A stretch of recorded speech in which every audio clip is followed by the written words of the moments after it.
Hi, everyone. Thank you all for joining us tonight and being part of the Mama movement. Mothers Against Media Addiction is a grassroots movement of parents and allies who are fighting back against media addiction in kids and teens and creating a world where real-life experiences and interactions remain at the heart of a healthy childhood. There is abundant scientific evidence about the childhood experiences that foster healthy social, emotional, and academic development. And those critical experiences, like having a safe place to grow up, nourishing food, loving relationships with caregivers, do not involve smartphones or social media.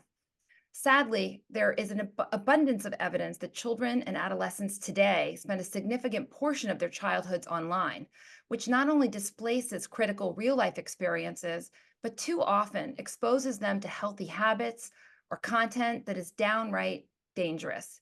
Even if you don't see it in your feed, social media is filled with hate speech, racism, child sexual abuse material or CSAM, criminal activity, as well as other forms of content like violence that can be hard for an adult to see or process, never mind a child. Recently, I met a 15-year-old who told me that he once watched an execution on his Instagram feed. In the last few years, some law enforcement officers have begun working to hold tech companies accountable for the ways in which they knowingly harm our children. One of those folks is the New Mexico Attorney General Raúl Torrez, who joins us tonight from Albuquerque. AG Torrez has worked in many different roles throughout the criminal justice system. He was an assistant district attorney, an assistant United States attorney, the assistant attorney general, and the Bernalillo County district attorney. In 2022, he was elected the Attorney General of New Mexico, which means he is the top legal officer of that state. Earlier in his career, AG Torrez prosecuted child pornographers, bank robbers, sexual predators, and armed career criminals in both the state and federal court. And in 2009, President Obama appointed AG Torrez to serve as a White House fellow and special counsel to the Deputy Attorney General of the United States. In that role, he represented the DOJ in critical criminal justice issues, including efforts to reduce Southwest border violence, crack down on drug cartels, and reduce violent crime and domestic abuse in Indian country. AG Torrez graduated from Harvard University, earned a master's degree from London School of Economics, and went to law school at Stanford. I suspect I know, though, that the credential that's most important to him is that he's a father of two. AG Torrez, thank you so much for joining us. I'm really honored to have you here.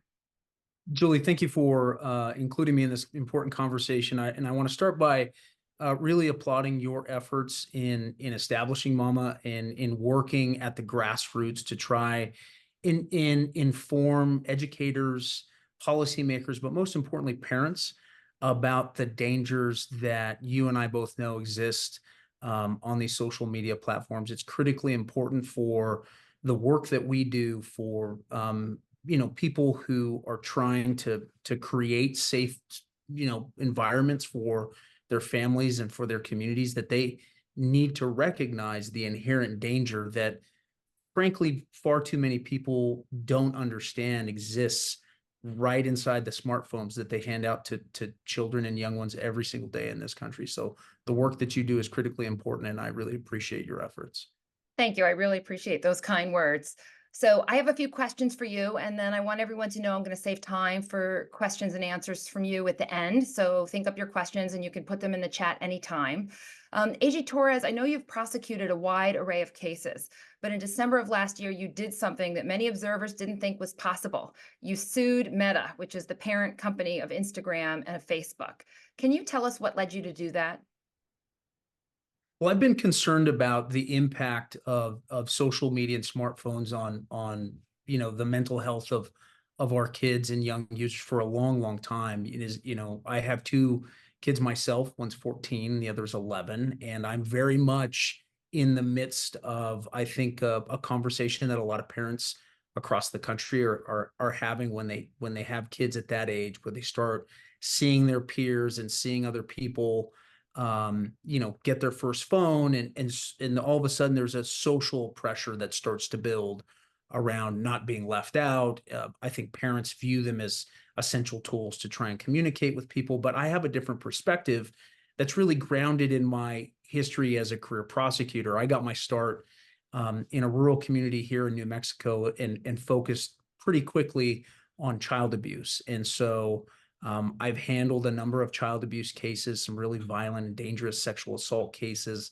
And then when I was an assistant attorney general, I was the Internet Crimes Against Children prosecutor. I was a designated prosecutor that at that point focused on file sharing. It was sort of the Napster model of the early days of CSAM materials, and that's how we used to locate potential offenders. And I stepped away from that work and focused on some different issues. But as I came back into my role as district attorney, we started to really recognize that pedophiles and predators had adapted and were starting to utilize new technologies and use social media platforms as channels to identify, groom, target, and potentially harm in the real world children in our communities. And so as I came in, I was acutely aware of the social impact, psychological impact on especially young girls and their self-image. I knew that about the addictive properties, but before we made a decision about how to address those challenges, I wanted to make sure that we had a clear picture of how pedophiles were using these platforms to identify and recruit children. And when we initiated this investigation, I'll be honest with you, I wasn't quite sure what we were going to find, but what we uncovered was just an explosive and frankly shocking amount of CSAM and direct connections that were not just passively occurring on these platforms, but were actually being facilitated by the algorithms that drive Meta's primary social media platforms. So you and I hear about this stuff all the time, but for people in the audience, I just want to give you another heads up that we're going to be talking about some really difficult topics. If it's not something you think you want to hear tonight, then maybe best to tune out. And also, this is just a conversation for adults. So if there are any young people who logged on, this is the time to go, because this is a conversation just for people over 18. So several other attorneys general also filed individual lawsuits, and a group of 33 attorneys general joined together to file a single suit. Can you tell me a little bit about the process of deciding whether to join the group case or keep New Mexico separate, and also why you think New Mexico was sort of uniquely positioned to be able to bring this case?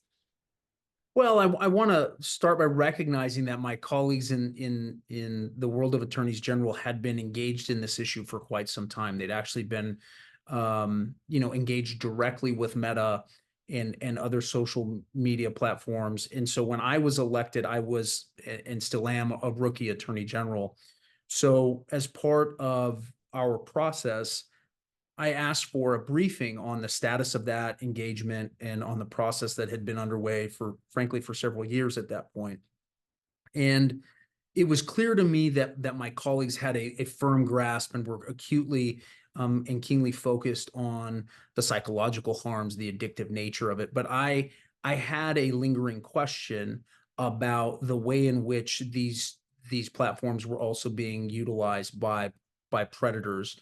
And so I made the decision to work and try to craft a different, to include those social and psychological harms in the core part of the lawsuit that we filed. But there was an element that was missing from the conversation, quite frankly, and that was something that I think was informed by my experience as a prosecutor. I knew, having led the ICAC work in this office, that we had trained forensic examiners, that we had people who worked in this space a lot, who identified CSAM, who were identifying and looking for predators who were interested in trying to lure children in the real world. And so what we did is we took those tools that are in use every single day in this office, and we utilized that in such a way where we actually created accounts that presented as underage users, and we actually used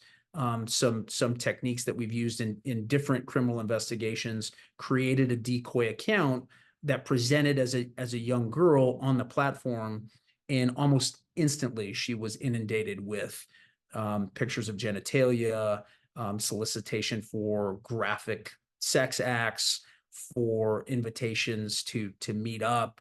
And it was such just a torrent of activity around those accounts that I found it to be extremely troubling. But it wasn't just the fact that this was occurring in broad daylight on these platforms.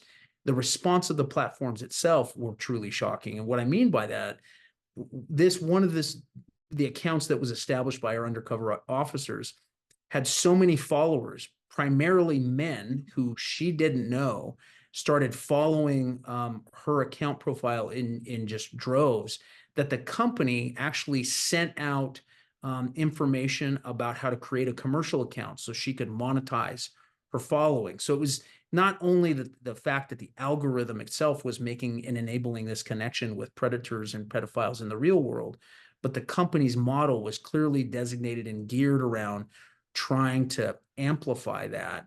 That was an element that I was just astonished by. It is astonishing. And the Facebook whistleblower, Arturo Bejar, had these similar experiences with his own daughter. He and his daughter restore classic cars, and they put up some images of the cars, and some of the very first just direct messages his daughter received just shocked him. And he was the head of security on Instagram. So, this is the part of the conversation that I think is difficult for our viewers, but I'm asking about it because I want parents to understand why mama is making such a fuss about the risks to kids. So, how did you know in your sting operation that Instagram, for example, was enabling human trafficking and the distribution of child sexual abuse materials? And again, CSAM is the abbreviation for child sexual abuse materials.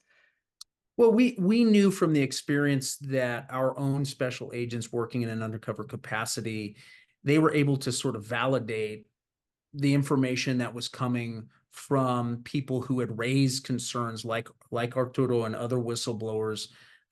It is just one of these incredible features of this story and of this lawsuit that the company has known for years and has had multiple people on their trust and safety teams identify these issues, either because of a personal event like that or because that someone else, oftentimes in the tech industry.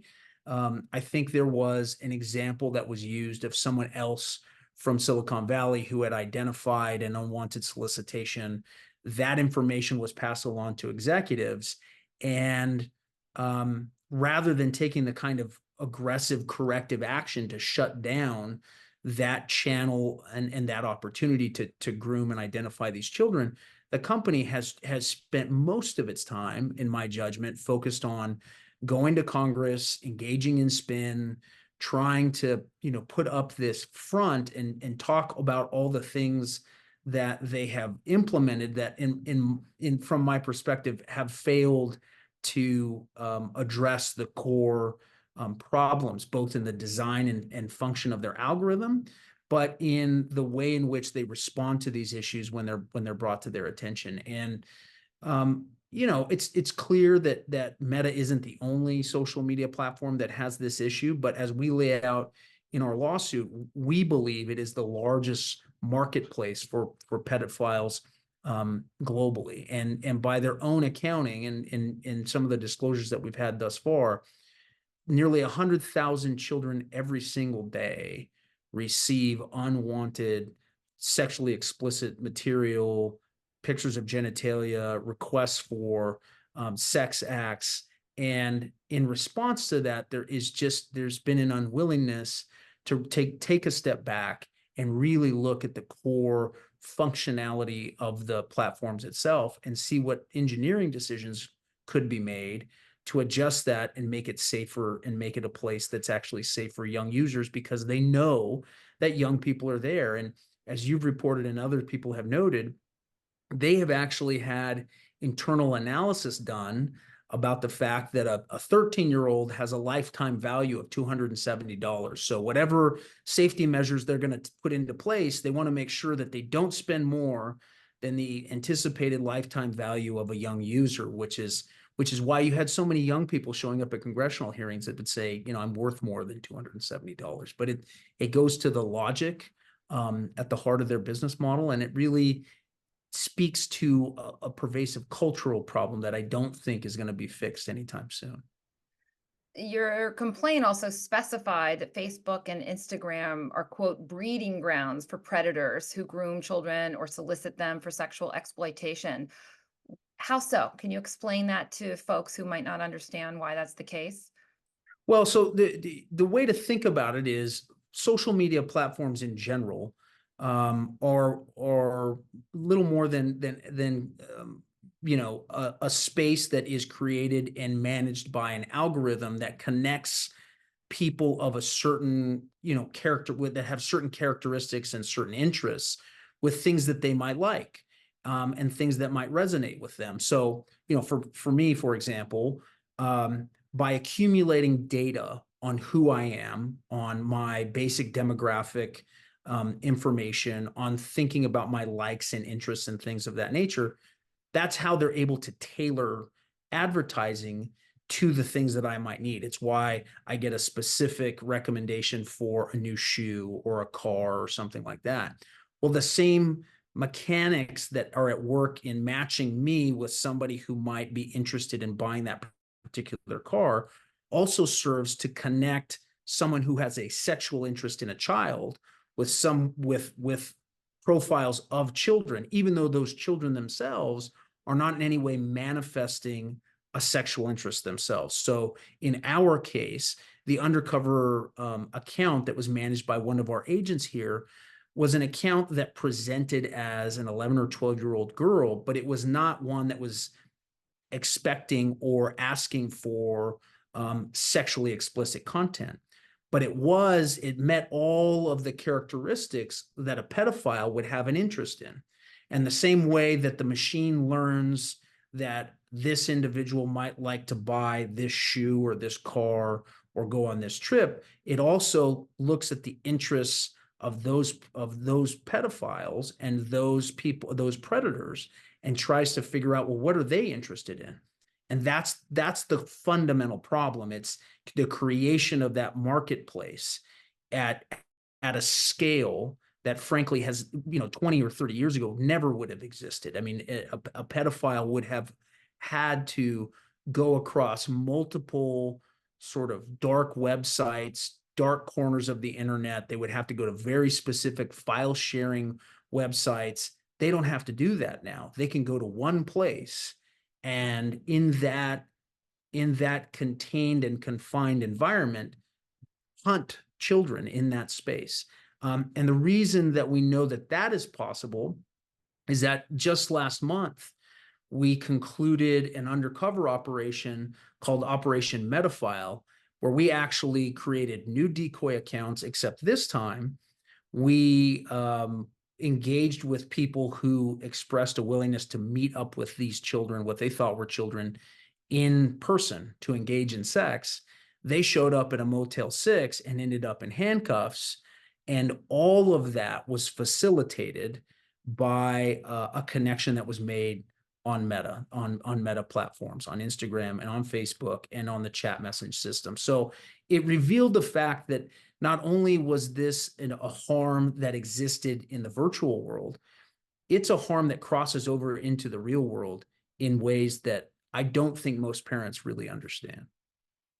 Because I've been a journalist for a long time and I used to work at a prominent news organization, I had had the experiences of strangers contacting me. Before the internet, they would write to me at work.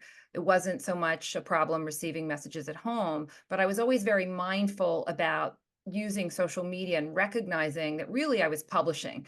So even though a lot of my friends have always shared pictures of their children, and even though I enjoy seeing pictures of their children, I personally have never done that because I understand how easily images can be used by strangers for all kinds of purposes. Mhm. And when I was reporting a couple years ago about the growth of hate groups on TikTok, for example, as I scrolled through TikToks and saw endless number of prepubescent children doing dances, as a mom who has nieces and nephews, I thought it was super cute. But I also imagined that for someone who has something else in mind, it was basically like a cornucopia of images of children. And I wondered if parents really had thought about what it means when they share images of their children.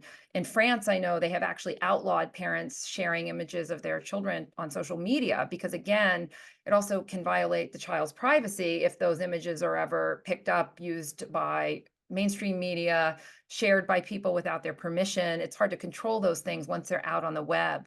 So I don't know, do you have any thoughts about parents' role in sharing images of their children?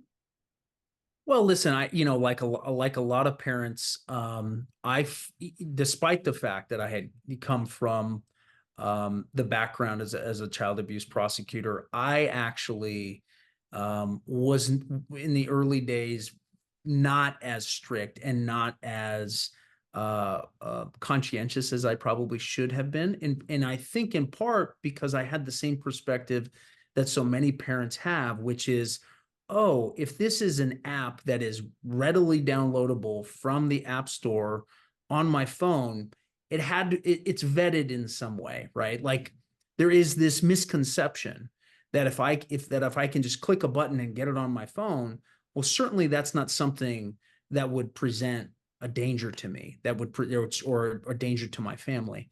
And I think there's a growing awareness that that's just not the case. That clearly there are applications and technology that are highly beneficial and can be educational and instructive if they're utilized in the right way. But just because something is preloaded into the App Store on your phone when you get it and available at the touch of a button doesn't mean it's safe. And most parents don't really think about that. And you think about the analogy and what we've done with cigarettes. The way that our understanding of the harm associated with smoking has evolved. When you go back and look at the advertisements for, when my grandparents and my parents were around, they were smoking in the doctor's office. They were smoking in the airports. They were clearly and specifically marketing products to young users and to young children. Now, there's a big warning on every packet of tobacco products that says this product is known to cause cancer, right? And they force a disclosure of what that is. Imagine, if you would, that before a parent downloads the application, a big warning comes up and says, before you do this, if you're doing this for your child, know that it could increase the rates of anxiety, depression, suicidal ideation. Oh, and by the way, it can also be a way for a predator to identify who your child is. How many parents in this country would then go and click download the application and say, here, yeah, go for it? I think very few parents would do that. And it's because there is a lack of knowledge and a lack of understanding of what is actually in that product. I'm pulling up my phone because Mama posted on our Instagram feed today an image of what it would look like if smartphones came with warnings, exactly to your point. And yes, we know the irony of using social media to get our message out, but we're trying to reach parents and ask them to consider. I mean, would you buy a phone for your child if you knew, for example, that it had a 2 in 10 chance of making them depressed or anxiety, if there was a 1 in 10 chance that it would increase their suicidality or that they would develop an eating disorder? I don't think parents would make the same decisions.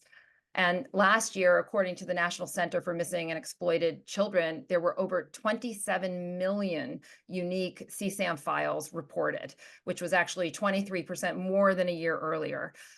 Those numbers are just hard for me to wrap my head around. Do you think the problem is getting worse? No, I think what has happened is, and this is in part because of the inability of our legal system to keep pace with the pace of technological change, which I know is something we'll probably talk about, but we are failing fundamentally from a policy perspective to understand and appreciate both the scale of the problem, and just as we get ready to galvanize action around that issue, the technology has leapt forward into a new space and into a new dimension. And so, you know, one of the things that we haven't touched on yet, but I'm already concerned about, is the impact that artificial intelligence is going to have on this, on amplifying this problem, on creating new issues. And that really goes to the response that we need. Our lawsuit, I think, is going to be an important component to changing the trajectory of how these companies are allowed to do business. But we need action at the national level by leaders in Congress who thus far have been unwilling to change a paradigm that they themselves created before the advent of the first smartphone, before there was a first social media platform even in existence. The legal framework and the parameters that define even our lawsuit are governed by that old and antiquated paradigm. And what I fundamentally want people to start thinking about is not just this harm, which we clearly have an interest in an urgent need to correct, but to start thinking about what comes next and what comes after. And that we can do a lot more on. So let's talk about Section 230. Social media companies have long hid behind Section 230, which was enacted as part of the Communications Decency Act back in 1996, which generally provides immunity for online computer services with respect to third-party content generated by its users. Or another way to explain that is that Section 230 treats social media companies like telephone lines and doesn't hold them accountable for any of the content, which to me doesn't make a lot of sense if their algorithms are actually intentionally amplifying very specific types of content. So last week, a judge denied Meta's motion to dismiss the lawsuit based on Section 230. Is that right? That's right. And what do you think that means for the future of big tech immunity? Well, I think it was a pretty clear signal, at least with respect to the district court judge here in New Mexico, that he believes that there is a good faith basis for moving forward and doing discovery and engaging in a very lengthy process of uncovering facts and information. That that kind of shield is one that is not going to be an absolute bar to trying to correct the way in which this product has been designed and marketed and deployed. And we talk about it in that context. It's very much about product design. It is very much about the way in which the algorithm, to your point, isn't neutral, because unlike the telephone company, which, you know, to take an old analogy or sort of way of thinking about it, every phone call that comes over a telephone line, it just goes into the system, right? Every call should be treated the same. That's not the way social media platforms work. By design, the algorithm is elevating or escalating content and facilitating specific types of connections, right? In other words, it's not neutral. There is an action that is taken. Now, the action is directed by an algorithm, a piece of computer code that dictates how the system operates, but it's still a function of the design itself. And so we believe we have an avenue to address that that harm and how it's facilitated by the algorithm. But quite frankly, we shouldn't be operating in a space where a grant of immunity is being claimed by a company that is using technology that was never in existence. And by the way, nowhere in the sort of realm of what people thought the internet was going to be at that time. Because to your point, when they passed this law, we were talking about message boards. I mean, it was you had to dial up with AOL and wait for your my kids have no idea what I'm talking about, but you had to listen to the discs, right? But we, of a certain generation, we all remember that sound, right? We were waiting to get online, and then we were sitting usually at a desktop, and we got on, and whatever really rudimentary information was being exchanged, it was a message board. And so from their perspective, when they're granting immunity, that's what they're thinking about and talking about. They have no concept that the internet is in everyone's pocket and that there's an algorithm inside the device in your pocket that is making very specific decisions about what connections to make between users and what content to amplify or to monetize. And so from our perspective, it's long past time for Congress to revisit a blanket grant of immunity that is, frankly, just doesn't have any real world connection to the way technology has evolved. And I'm disappointed, quite honestly, by going to hearings like we did in January. I think you were watching in January, and we get this performance by the tech CEOs. They clearly go, I can't even imagine what that is. They have to go with a briefing with their lawyers and say this and don't say that. And then they have the PR people and, well, make sure you do this and not do that. And they do this, live performance in front of Congress. And to a certain extent, Congress engages in a bit of performance itself, right? And we all have this cathartic moment and we think something's going to happen, and then nothing happens. And I don't want any more hearings. Yeah, I don't want it. Me too. Action. I want action. I want action, right? Like, put a bill on the floor, everyone show up and debate it, hash it out. If you want to have a complex argument, because I know some of the original sponsors of Section 230 have gone out of their way to write op-eds about, why it's there and why it's necessary. Fine. I don't want any op-eds either. Go to the floor of the Senate and have a debate about why you think that child pornography should be entitled to some kind of neutral blanket immunity, or child solicitation should be shielded from, the things that we should expect a global brand to, not have to be accountable for. I don't think that would stand, the test of time, and it certainly wouldn't stand any real scrutiny from the American people. So they know what needs to be done. They just don't seem to be able to do it. And that's what's so frustrating about this. I'm sure that big tech has just spent loads and loads of money lobbying Congress and lobbying in state houses across the country. How difficult do you think that makes the work of holding these companies accountable? And do you think there's any change now? Do you think the dam is beginning to break? I think, I was talking to my team the other day. Real action, real political action, it's almost geologic. With enough time and enough pressure, things begin to move, things begin to happen. What I am encouraged by is the rising awareness of not just parents, but young people themselves. I mean, I've participated in events now with people who, I could be their dad. They're in the teens and their 20s. And because they grew up with this technology and they grew up exposed to the harms, they understand and are starting to take action with their peers. They're starting to tell their parents.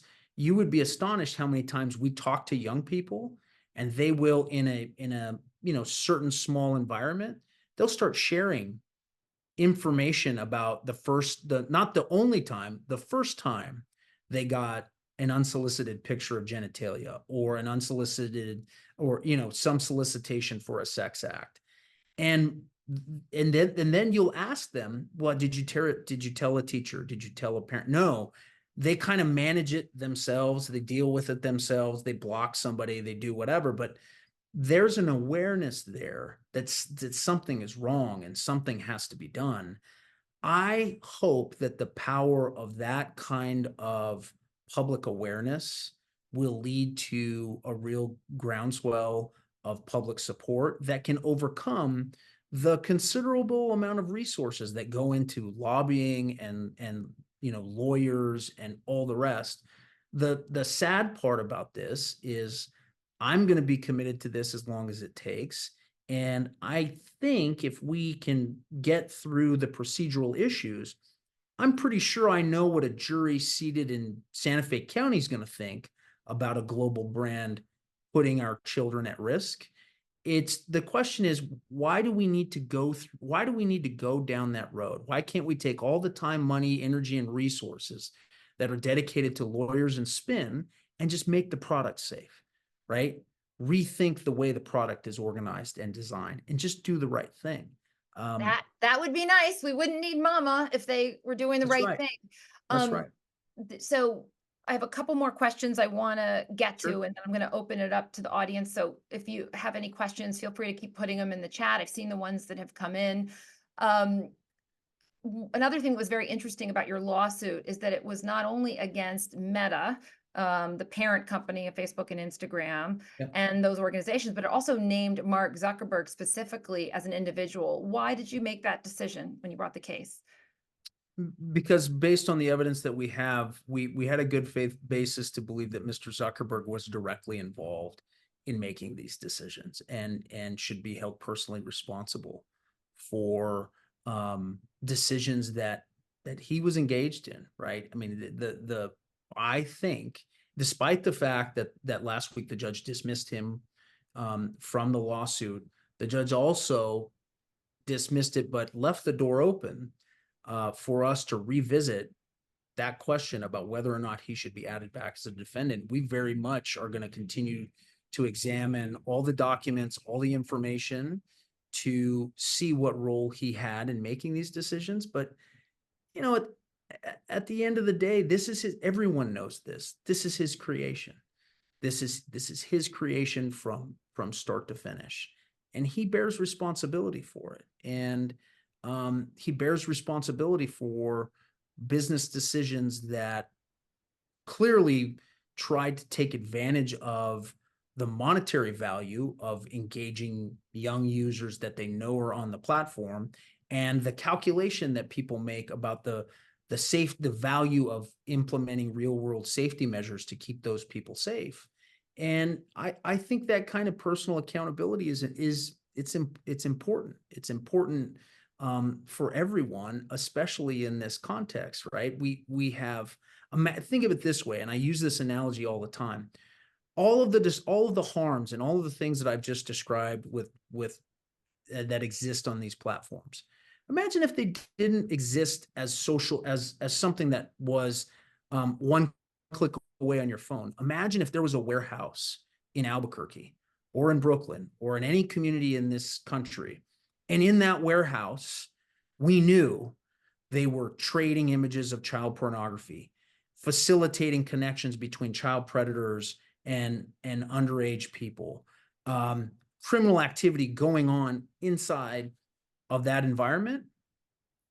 We would be down there with police officers in handcuffs, and people would be going to jail, right? But somehow, if it involves a corporation with billions of dollars at stake and the ability to hire lawyers and do all of these things, we somehow treat it differently. We somehow are able to, with layers of, corporate governance and stakeholders and boards of directors, and here's my highly paid lobbyist to go and pull the senator out in the hallway.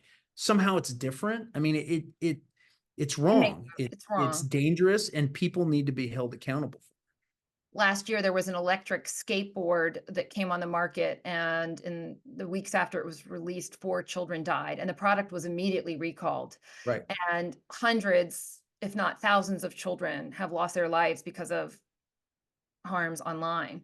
And, it's got to stop. And so I think that's why I'm so grateful that you brought this suit. It's certainly why Mama is working to raise awareness.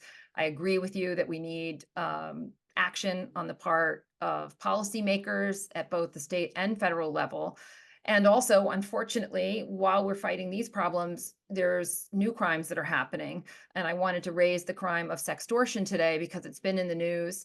And last month, one of our guests was Representative Brandon Guffey, who's a lawmaker in South Carolina, whose son died by suicide after he was sextorted. Can you explain what that crime is so our listeners know and why it's a problem? Yeah. So a lot of times, oftentimes young men are targeted. They will be lured into a conversation with what they believe to be a potential romantic partner or somebody who might have a romantic or sexual interest in them. They get tricked into sending explicit images, right? Unfortunately, that's a part of what goes on. They'll take a sexually explicit image of themselves, send it to somebody, maybe engaged in a sex act or something like that, and share it, except the person that they're sharing it with is a criminal who is then going to extort them and say, if you don't pay me, I'm going to release this image to your school or to your parents or to members of your community. And the weight of the shock and embarrassment of that, the sense of helplessness that young people feel, it has sadly led to a number of suicides and a number of young people just completely breaking down. And it's an absolutely horrific crime that has just profoundly harmed the congressmen and other people in communities, not just in this country but all over the world.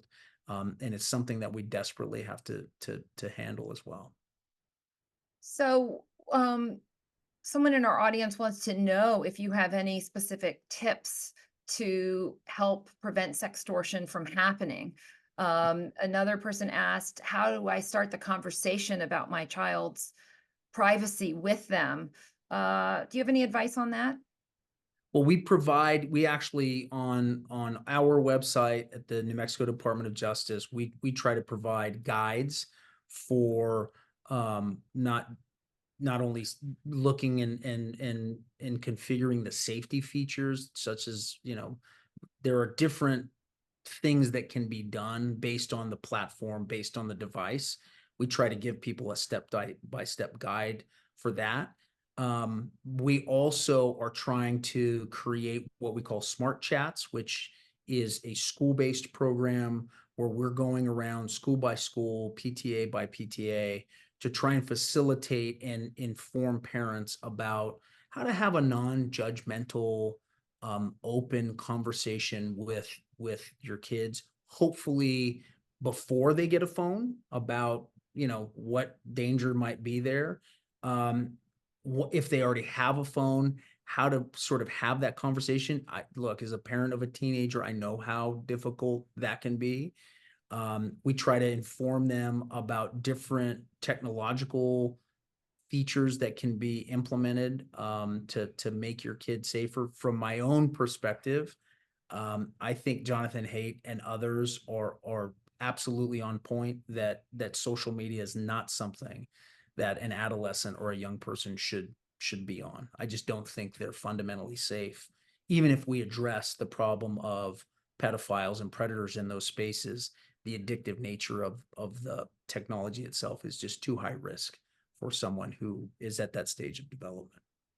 The U.S. Surgeon General shares that view. The way he put it in his report is that there is not adequate evidence that these platforms are safe for children. So at Mama, we encourage parents to delay. If you absolutely need to contact your child, get them a flip phone, but by not allowing it a smart device, you're at least making sure you're not opening up the window to the internet where absolutely everything in the world lives. Susan in our audience is asking, where do I go to find security and or privacy settings for my kids' social media accounts? Attorney General, do you have any thoughts about security and privacy settings on social media accounts? So we actually on our website, nmdoj.gov, we have step-by-step guides for parents about how to access the privacy settings for every single social media platform that you're interested in. For what it's worth, you can go beyond that. One of the debates in my house, which, I'm like any other parent, I'm the dad who is the last to let our 14-year-old have a phone, and it was the end of the world. And I know everyone's kind of that has kids kind of can relate to that. I actually relented and allowed my daughter to have a phone, but we actually have a Bark phone, and the way a Bark phone works is every single application has to be approved by me. So obviously there's no social media. And then even the communications, I have access to it. It looks through texts to look to make sure images aren't shared, to make sure there isn't harmful content. And I know and have talked to young people who talk about, well, what about our privacy rights and things like that. And both as just a parent and a prosecutor, I'm sorry, having a phone is a privilege, and whatever privacy rights that you have are secondary to my ability to make sure that you're safe. And so if this is something that, you really think you need, and I want to be able to facilitate so you can communicate with me or you can communicate with your teacher or friends in a safe way, then you're going to use a technology that I have a very clear understanding of. And it goes to one critical point. Do the parents in that are listening to this, if they had to ask themselves one question, do you actually know what's on your kid's phone and who they're talking to? And if you can't honestly answer yes to those questions, then it is the starting point for a very hard but necessary conversation for you to have. I'm a mother of three, and there's no parenting mistake that I haven't made multiple times. And I allowed my children to get phones and used a service, kind of like the phone that you used, that would alert me every time they received a harmful message or something that was dangerous. And what happened is I started getting more than 100 alerts a day. And it just wasn't humanly possible to Right. check all these things. And that's what helped me begin to realize that the scale of the problem was so far beyond anything an individual parent can do. I mean, if you have all the time in the world and don't have a job, and maybe you can just monitor those messages, then maybe you can do it. Yeah. But it helped me understand why, we in this country expect that our food supply is safe. We expect parents to give their children nourishing food, but we don't expect individual parents to ensure that there are no wood chips in the baby formula cans. Right. We have to have policies that keep us all safe. So I certainly agree that parents should use all of those tools, but I also don't, I believe that at the end of the day, those tools are not enough to prevent some of the harmful things from getting to your children. And so I've just met too many families who have lost their children to, Yeah. want to stop educating parents about all the risks. Well, and parents, look, we're trying to get kids to practice. We're trying to pick them up from school. We're trying to communicate that. Fine. That's fine. I mean, I grew up in an era where there were no cell phones. My parents didn't have a cell phone, and somehow, most of us made it through and we're okay. But if there's a need to do that, get a flip phone, right? Get a flip phone with simple texting capabilities, and that should be sufficient. But you're right. The point is, we have to start holding the creators of these applications and these products accountable, and we have to start expecting that policymakers will start setting real standards for what we allow in this marketplace, rather than this Wild West mentality where anything goes. I mean, it's just not safe. So, two more questions. One is, are you worried about the advance of AI and how it has the potential and is already deep faking CSAM? Yes, very, very much so. I mean, we've already seen in different parts of the country. I don't know that we have a referred case yet of primarily adolescents using AI to strip the clothes off of classmates and then share those images around. We had a conversation in this office just last week about whether or not we needed to amend our criminal code to bring charges in that situation. I think artificial intelligence will absolutely be deployed in service of people who have a sexual interest in children. I'm also concerned about the way in which AI will amplify the already addictive characteristics of these platforms in ways that frankly I don't yet fully understand, in much the same way that people who were creating Section 230 in 1996 didn't really foresee smartphones and social media applications. But I have no doubt, given the nature of technology and the intersection with society, that it's going to be used in this way. So the last question has to do with how we bring young people into the conversation about these risks and work to raise and equip them with the skills and tools they need to thrive. This is really important to me. I think in this country, instead of the 3 R's, reading, writing, and arithmetic, we need to go to the 4 R's, readiness to deal with the media. I think, K through 12 media literacy education is nothing short of a 21st century survival skill. At the same time, I also think that it's kind of unfair of us adults to have given children these technologies that are not safe. Adolescents' brains are not fully formed. You hear these cases about adolescents who have used these apps to undress a classmate. It's awful. At the same time, do we want them treated like adult criminals? Hopefully not. But we also need to make sure these things don't happen. It's really, really complicated. And I hope we get to a system where we don't deploy these technologies to the public until we know that they're safe, rather than letting everybody use them and then trying to fix the harms. What do you think about the appropriate way to bring young people into the discussion? And where is the balance between sort of asking young people to be smart about the products they use versus we adults and society, lawmakers, law enforcement officers doing the work to make the media environment safe? Well, I think you're exactly right. I mean, it has to be part of the educational experience. I actually worked in technology before I went to law school, so I have a deep appreciation for the good that can be, that can come from technological advancements, and I don't want to in any way stifle the good productive side of technology. I also recognize that being um, fluent and competent in technology is going to be an essential component of my children's success. So it's the question is how to do that in a way that is safe. You're right. We have to put safety at first. And unfortunately, what we do is we have a tendency, especially in our school system, that we just grab a new piece of technology and we hand it out to kids, right? And we have as adults in our minds, well, here's this technology we're going to use it this way to facilitate, something in math class or something in English class, without any understanding of, well, they may be using it for math and English, but they're going to be using it for lots of other things.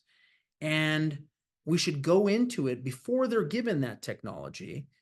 Let's go through the harms. Let's walk through what is actually here in a way that we can create as a neutral a space as we possibly can, that's informed by real experts in curriculum development, and that is age appropriate to sort of get them prepared for this adaptation. That's not what we do. What we do is typically that school hands a piece of technology to a kid, and then the parent at some point, from 7, 8, 9, all the way up to 15, relents usually and says, here.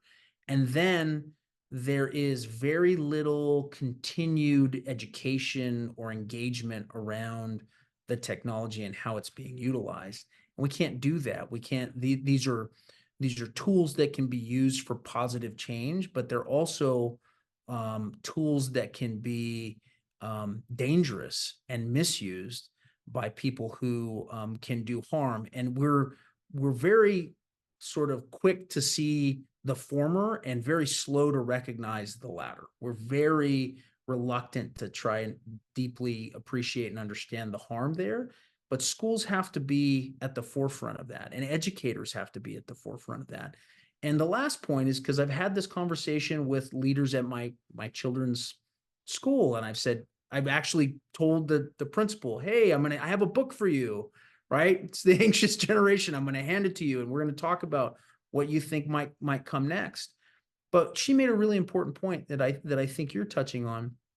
We have to figure out a way to empower our kids to take the lead in sort of advocating for their own safety and well-being. And I've been really impressed and surprised by the number of kids who frankly recognize the danger more than their parents do. They need very little education about how dangerous it is, because they've been exposed to it without any parental guidance or any adult intervention.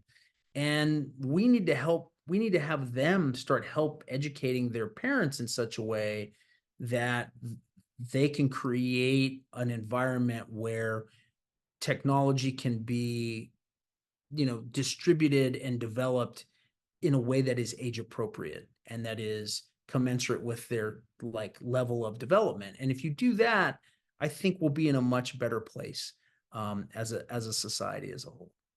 I agree. We want our kids to grow up and be safe drivers, but none of us think it's a good idea to put 5-year-olds behind the wheel. They're just Right. not developmentally ready. And Right. I've seen so many cases of schools rushing ahead with technology before the children get the building blocks they need for lifelong social, emotional, or academic health and success. So I agree with you about sort of taking a developmentally appropriate approach to the use of technology in schools. Attorney General, I'm so grateful to have your time tonight. Your work to keep kids safe goes so far beyond the Meta lawsuit. I know your office recently launched the Smart Chats initiative to have these conversations with students. I'm going to continue to look to you for guidance. I really just appreciate so much that the work you do to keep kids safe. I know it's not easy. Thank you so much for your time tonight. And is there anything else you want to share before you leave? Nothing other than I hope to have a lot of mama chapters established all over the state of New Mexico, because one thing I know is there's nothing as forceful as concerned parents and especially concerned moms who are out there looking out for the best interests of their kids. I may not be able to get the attention of policymakers and legislators, but I know they can. And so I welcome their involvement and their engagement, and I really applaud your efforts around the country. Well, thank you again. We're definitely coming to New Mexico very soon. Thank you everyone for joining us and have a great night.